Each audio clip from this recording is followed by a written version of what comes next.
Hello, Grace. Welcome. I'm Pastor Chris, and for those of you who are friends of Grace beyond our community, we welcome you.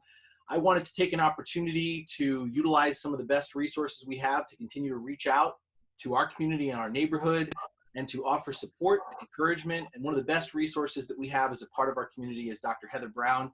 She is a professionally licensed Christian therapist and counselor. She works on site, and I talked to her and asked her if she'd be willing to come on and just talk with me, answer some questions that we received from our leadership, just some questions that came up about how in the midst of a very unprecedented time, a very unsettling time, we can be thinking and reacting and feeling, and how can we be engaging this individually and collectively. And so I'd like to introduce her. Heather, it is really great to see you. Thank you for being with us. And I want to just give an opportunity for you to introduce yourself to people who may not be familiar with you. So could you share a little bit about yourself and your background, please? Sure. Hi, folks at Grace. Nice to be here with you. I was honored to be included in this. I am, as Chris said, I'm a licensed marriage family therapist, and I've worked at Grace for I think about 11 years. I have an office there and an office also in Garden Grove. I work with individuals, couples, and families in helping them navigate the different aspects of life and growth and growing. That's all a part of our life, and trying to weave in all the aspects that God has for us and the challenges that we have in life and the opportunities that we have in life for us to be helpful and supportive and mindful and sharing God's word and his love. So that's what I do. Again, Heather, great to have you. Thank you for sharing a little bit about yourself. Just a general question. As I was saying in the beginning, this is all unprecedented. It's all very fluid. Information's changing. I think people's reactions are changing, and there have been varied reactions to what's going on. From where you're sitting, from what you do, just some general, I just was wondering, just some general perspective, just some general ideas or thoughts about what's happening right now and how we're engaging it, maybe how we should be engaging it. If you want to just maybe speak a little bit from what you're seeing and what you're thinking and what God's put upon your heart. Sure. It's kind of hard to answer that question because we're having to look at everything through what we see of what's being shared. And I don't know how accurate that is. I don't know if the information we're getting is completely accurate yet, or we even really know what we're looking at. So it's very new. So my first place would be to say, you've got to honor what you're feeling inside. And everyone is having their own personal experience, their own unique experience.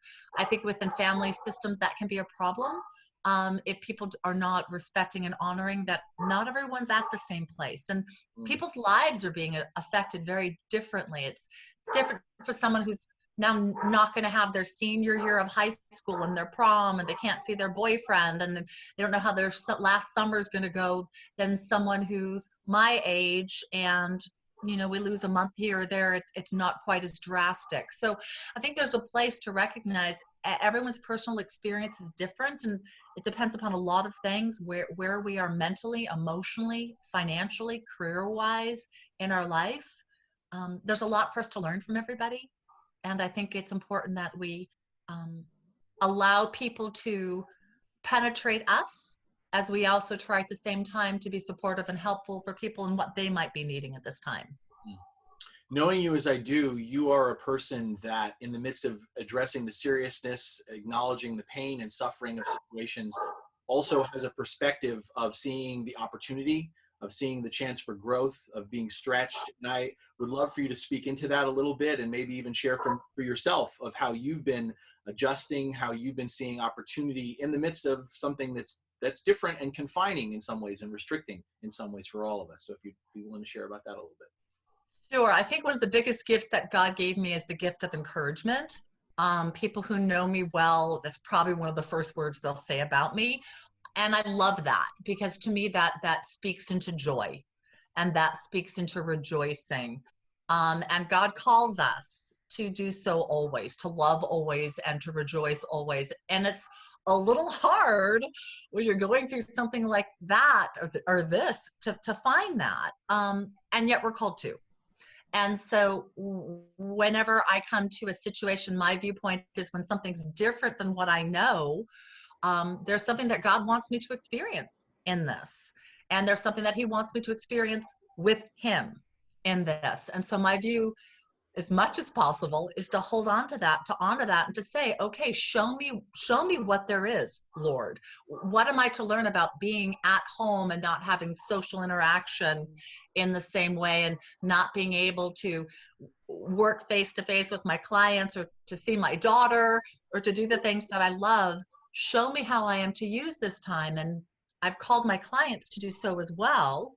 And I'm asking them all to see this as kind of like a honeymoon with God, a time to really allow him to show you in the minutia what he needs from you and with you, and for you in the moment. This is a very important time of honoring.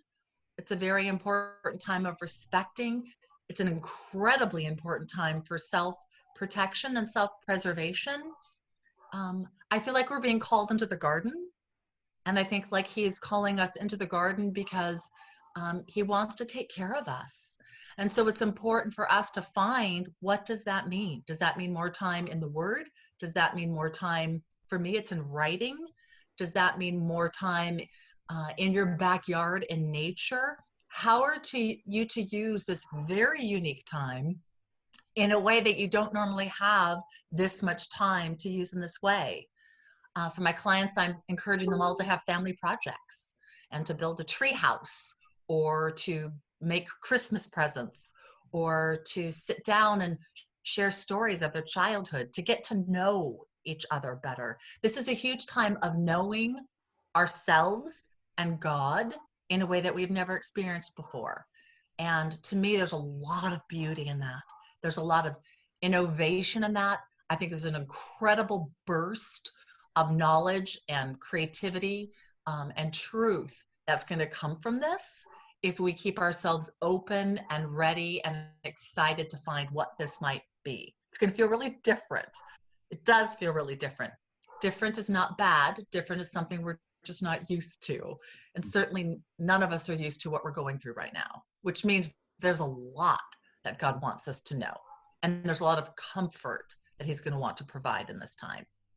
That's really helpful. I appreciate that. I think, again, I love your balance in the midst of the hardness, in the midst of the stretch, and stretching and being stretched is painful. You know, it pushes us, but at the same time, there's that it's a mindset of how do we see the opportunity? How do we see how we can grow and mature in that? And I think that's a really good word. I'm going to ask some of the questions that we have here. We'll take them one at a time, if that's okay with you. Sure. So someone on our as a part of our community said that I really feel utterly inundated by all the well-meant information from many sources. And this person then asks, how much is too much, and how do we limit our exposure to the rumor spreaders but still get what we need to know? What would you recommend for yourself personally and professionally? How do we process the need for information, and yet at the same time, so much of it coming at us, and also, as you mentioned even earlier, not necessarily knowing what information to trust, how to filter? Just open to your feedback on that. Well, I think the question is the answer.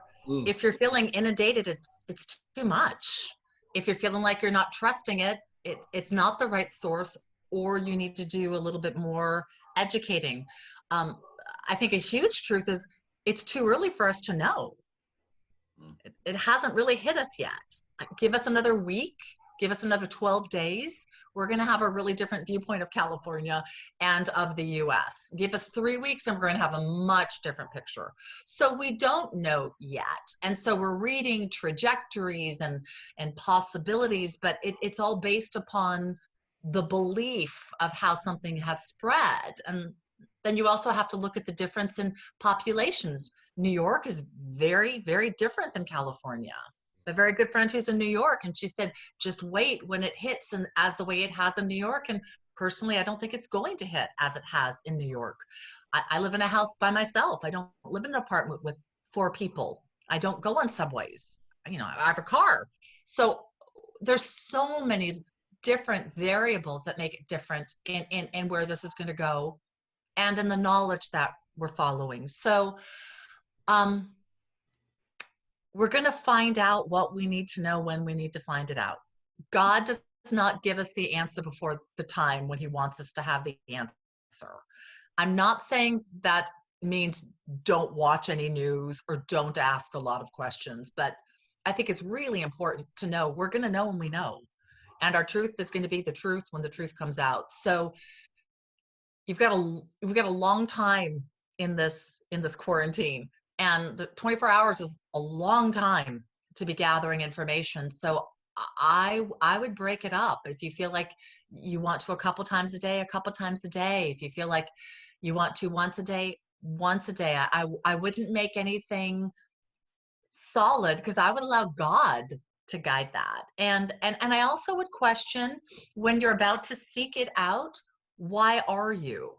If it's fear-based, I wouldn't.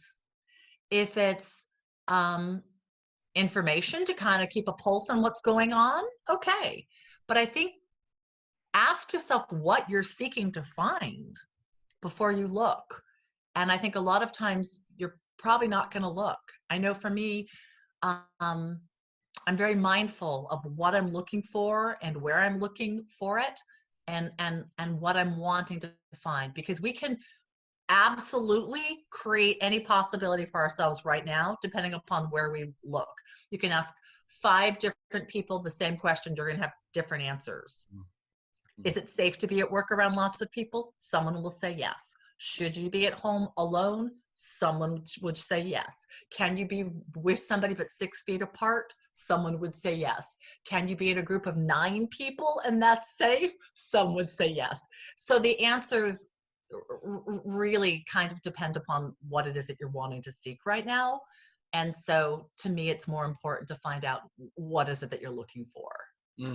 That's a really good word. You know, when you were talking, it hits me that I feel like this whole thing is forcing us to live one day at a time. And we often talk in that way, but it's really what's been thrust upon us. We're being exposed to how much we take for granted that we have days ahead, that we can plan out things that we're going to do. And this is really forcing us to really take each day, as Jesus says, take each day as it comes. You know, each day has enough trouble of its own. And I hear that wisdom in that. You'll know what you know when you know it. Is this idea of the practicality of we're not in control, and recognizing we have what God gives us for the day, and then tomorrow we deal with it. And yes, we obviously know we hope and pray there is a tomorrow, and we anticipate what might come, but we have to kind of live in the moment. And this is kind of putting us there. And in that respect, another question that kind of speaks to this is, as we are in a very unknown, uncertain time, we don't know where we are on the curve. We don't know how long this is going to go. There's so many variables. What would you recommend? How do we develop that? How do we cultivate an endurance, a perseverance mindset? You know what I mean? How do we allow ourselves to be shaped in a way where we're living for today, we're engaging the day as it comes? I'm not trying to violate the spirit of that, but at the same time, we're not looking at this as a sprint. We're not looking at our lives as a sprint, but looking in terms of, okay, I've got to think about today, but engaging in today is going to help me for the days that are going to come. How do we develop that endurance, that perseverance mindset, when many of us, I think, haven't had to live that way before? Sure. And for those of us who are home, it can be a long day. I know for me, last night was long. Personally, I've had to do something for myself, which is I have made a mission project, if you will, of this time. And I sat with God and reflected upon it, and asked, what is it that you want from me in this time? That was my most important. Since he has me here, there's something that I am to do with him and for him. And so I let him answer that. And he wanted more time with me, being reflective, being with just him. He wanted me to be reaching out to people that I don't reach out to as often more. He wanted me absolutely to be in connection with my clients and checking in with them way more than I normally would between sessions. He wanted me to be writing. And so for me, my place of standing was to ask God, how do I use this time? How do I use this time uniquely and differently to benefit you, to benefit me? And there were many things that he brought to my awareness. I need to be working out, which is hard when I can't go to Pilates and yoga. So I've been pulling up videos online. I've been bike riding without, people around me, to get exercise and walking the dog, eating healthy. God has put upon me. This is a time to get healthier, to take better care of myself. And so I have things that I do every single day. Part of that is being with God. Part of that is reading. Part of that is writing. Part of that is clients. Part of that is exercise. So I'm actually really busy during this time, because my hope and God's hope for me is that when we come through this, I'm going to look back at this and say, this was a massively growing time. This wasn't a time of stagnation. This wasn't a time of waiting for it to be lifted. This isn't a time of me living in fear. This is a time of me having the ability with God to embrace an action plan that can benefit me in many ways. Now, the one I can't really do too much about is the financial piece. So I'm having to let that one be up to him. But the other ones, I can.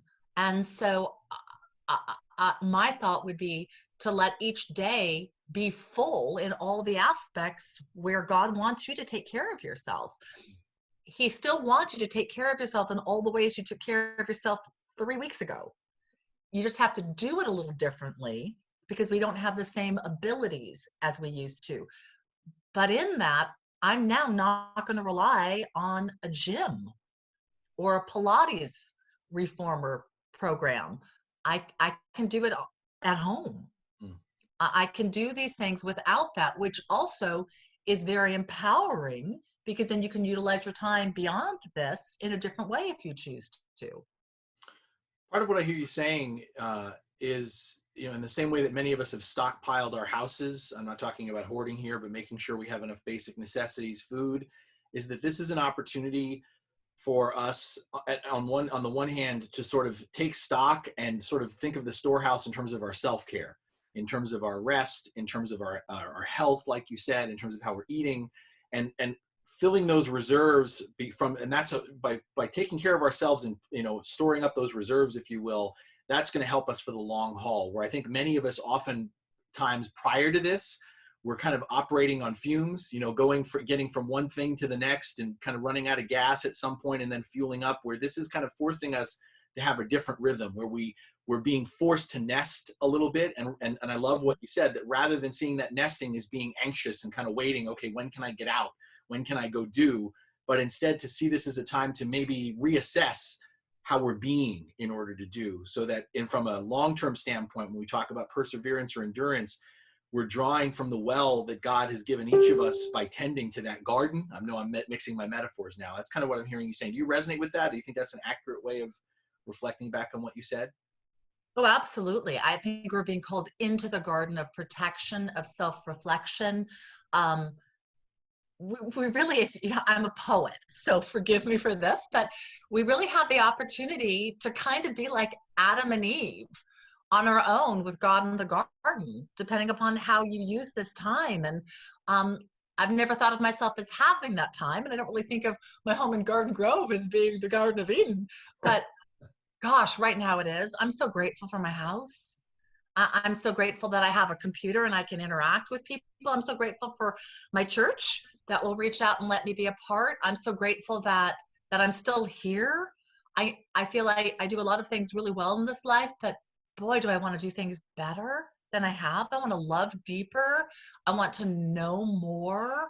I want to care deeper. I want to take care of my body better than I have. When you start to really see some of the precariousness in life, always, it makes us really look at how blessed we are. When you've hurt yourself and you think, gosh, I forgot what it felt like to walk around and not have my knee hurt. Then when your knee doesn't hurt, you forget what it felt like to walk around with it hurting.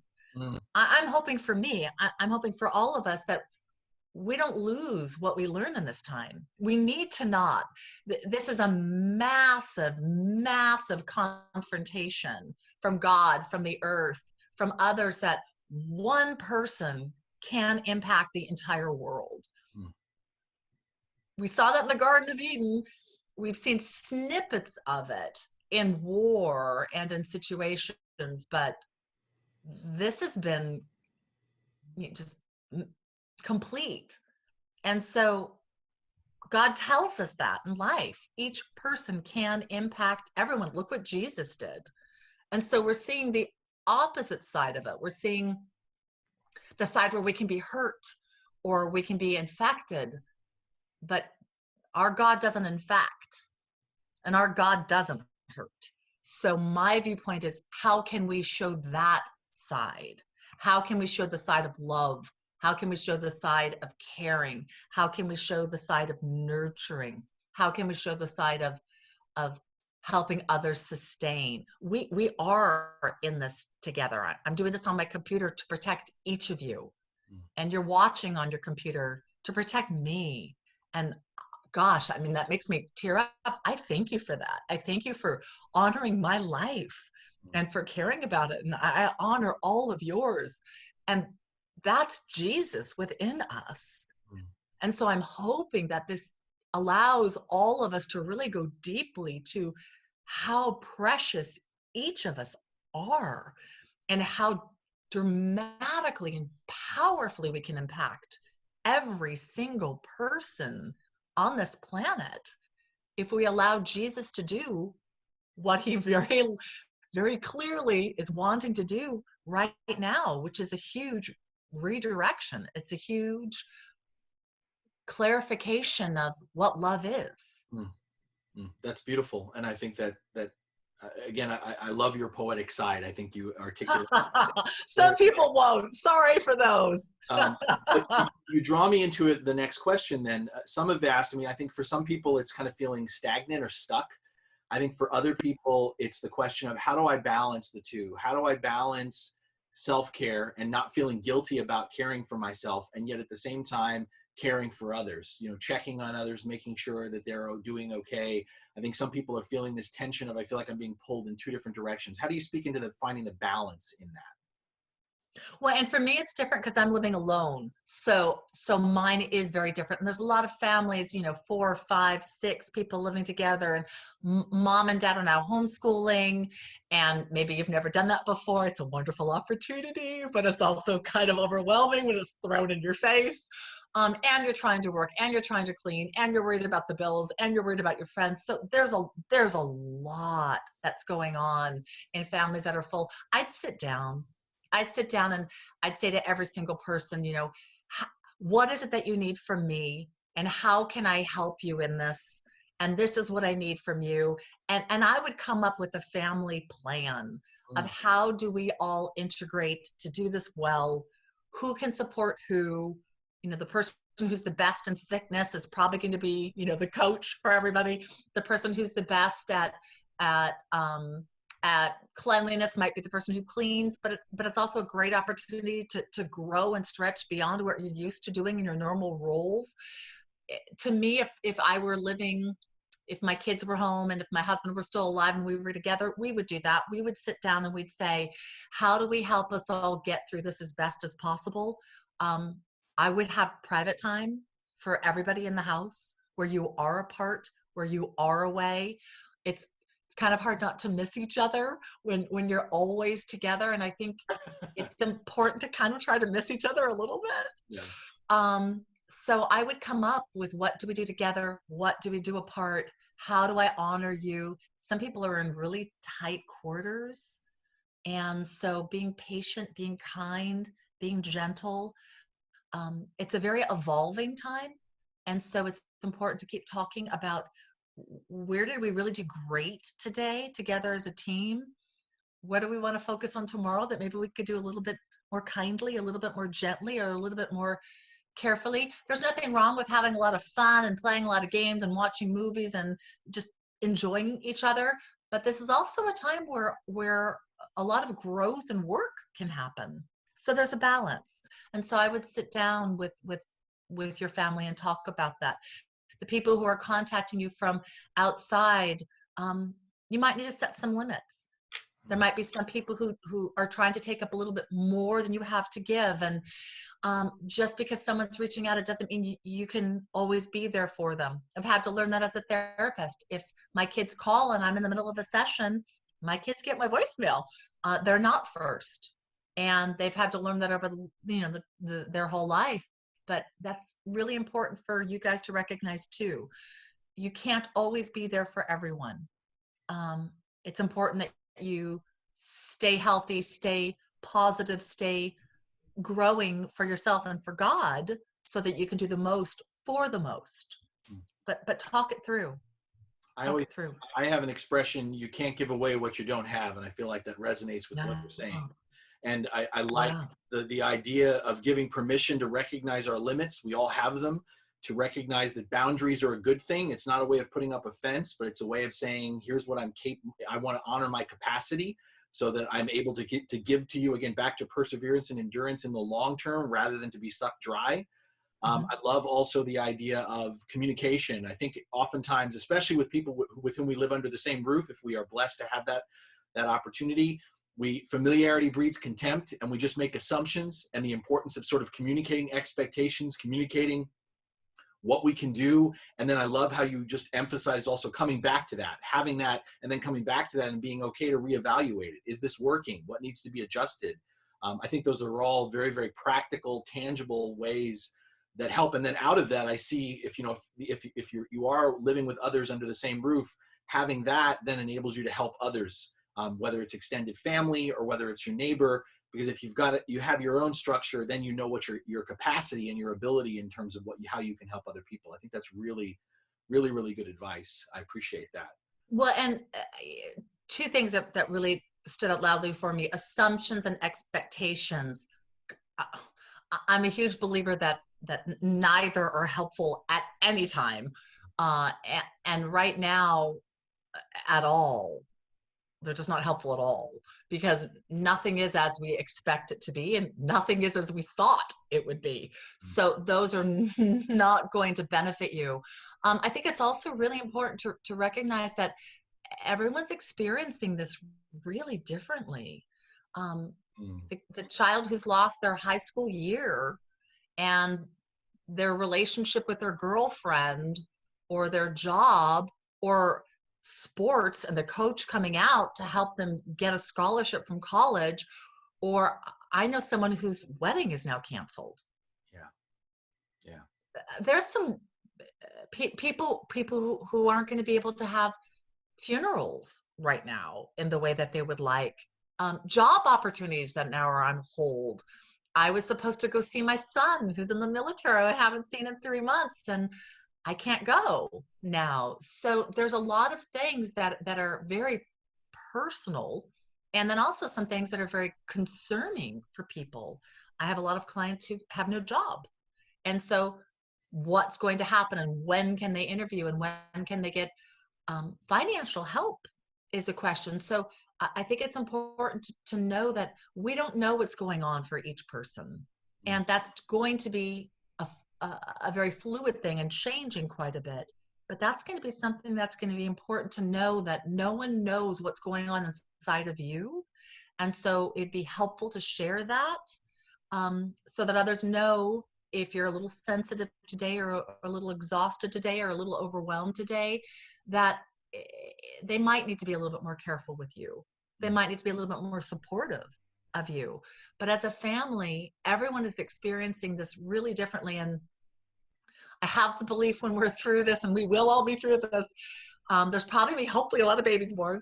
I think there's going to be a lot of marriages that are going to be a lot stronger and a lot tighter and a lot closer. I'm really hoping there aren't a lot of marriages that have really lost what they were, or it's gotten worse. And we're primed for that right now.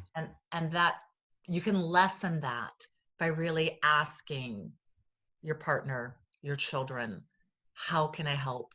What do you need?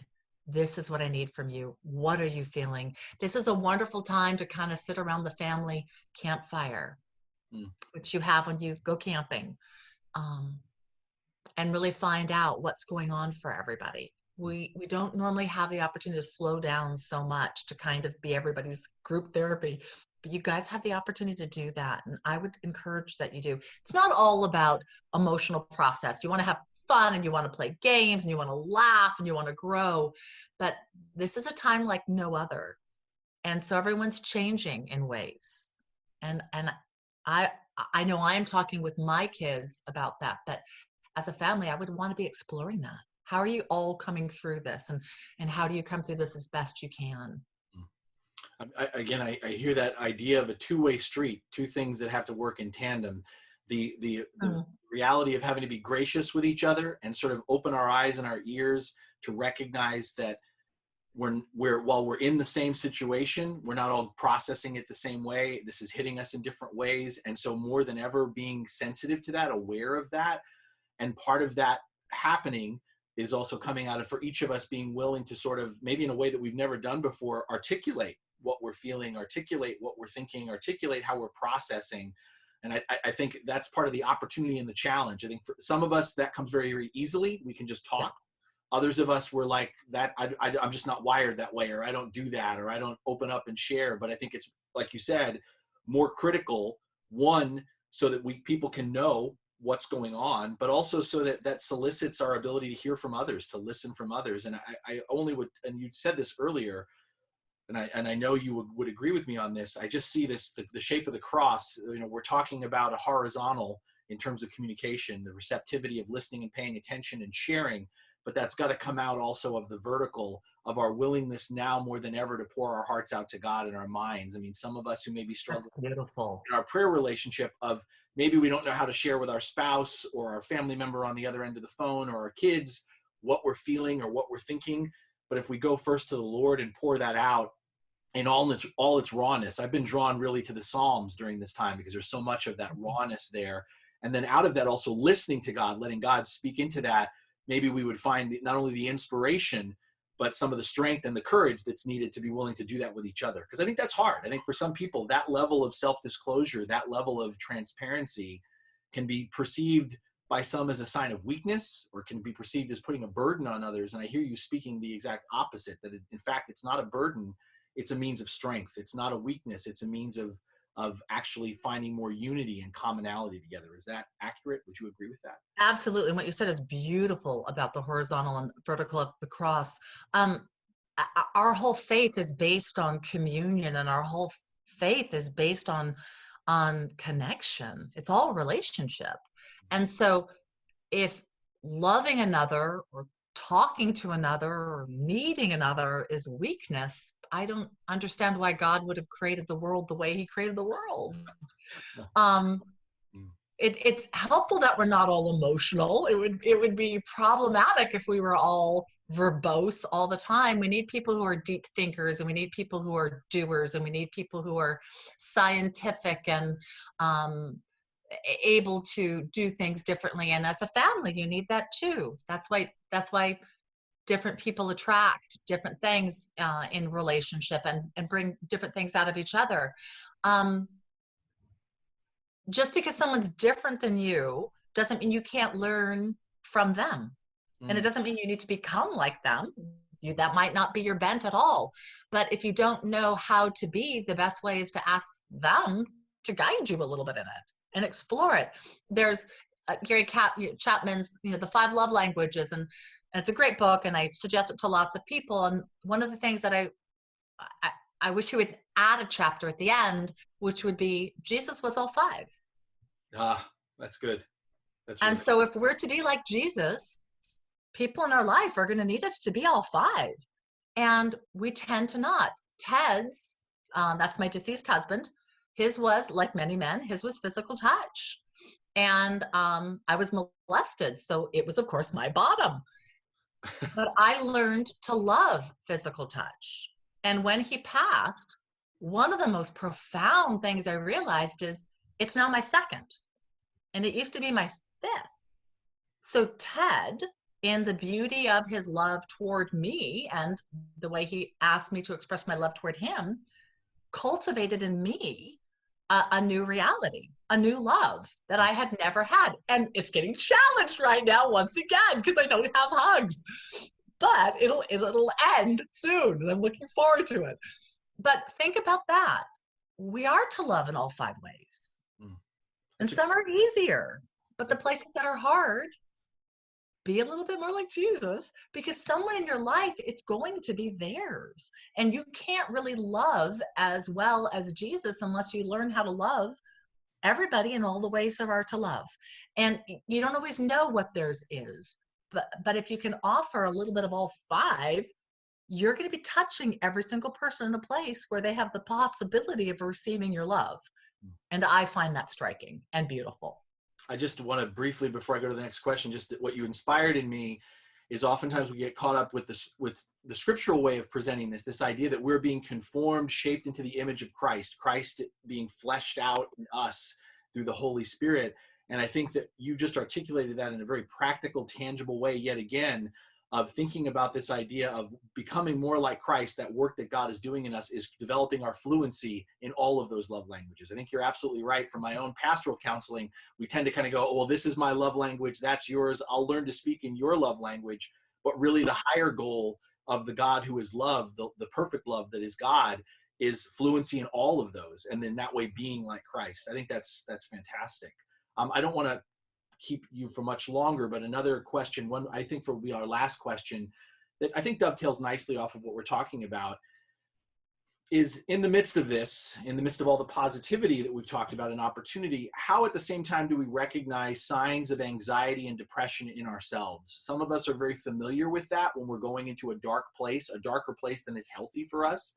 How do we recognize that and sort of be proactive in sort of working against that? You know what I mean? Not falling into the hole or falling into the well, as it were. Any thoughts on that? Sure. I think there's two sides. I think there's the anxious side, and then I think there's the depressive side. And I think we probably all have a little bit of both going on. First off, I would just like to say to everyone, we all at times are anxious. There's nothing wrong with being anxious. It's a very good like light on your car telling you, check the engine. It's there to tell you something's not working quite right, or take a little bit of time. We need to be anxious at times. We need to have anxiety at times to tend to things that are important to tend to. We also all at times feel a little bit sad and blue. So be gracious with yourself. This is a strange time. So you're probably going to feel a little bit of both. The place where, to me, it becomes something that you need to be a little bit more mindful is when you find yourself not wanting to do the things that you would normally do, or when you find yourself reacting in ways that is really not the way you would normally be. If you could take away this time and go back to life 3 weeks ago, are you very different in ways that are problematic? So I would check yourself. Are you sleeping much more than is usual for you? Are you drinking much more than is usual for you? Are you eating much more than is usual for you? Are you buying things online much more than is usual for you? Are you snapping? Are you turning yourself away from God or others? Are you becoming a little bit more recluse out of not wanting it to let anybody in? Do you feel really alone, even though there's tons of people around you, or maybe you do live alone? So I would look for things where you find yourself not taking care of yourself as you normally would, not treating others in the way that you feel is kind and gracious and thoughtful. And then the biggest one, I think we all know this, is when something's hidden. When something's hidden, something's wrong. That's not to say that you can't have goals and plans and things that you do that are private and personal. There's a different feel when you're hiding something. And that just wants to point you to the place of what you're doing or what you're thinking or what you're believing. There's something that's not best for you there. That can easily lead to a deeper depression or more anxiety. And some of you right now, this just came into my head. I hadn't thought about this before, but I think this is from God. So I'm just going to say it. I have a feeling something that's going on for some of you. Some of you have something that you have hidden that now it struggled to come out.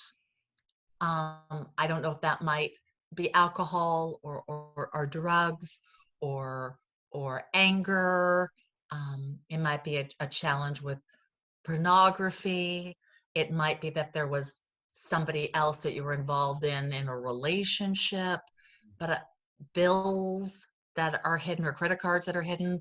I have a feeling right now that some of you are probably in a situation where some of these things um, could come out. And I'm just going to say, let them come out with God, and let this be an opportunity to take this time to really allow him to grow you and to change you and to shape you.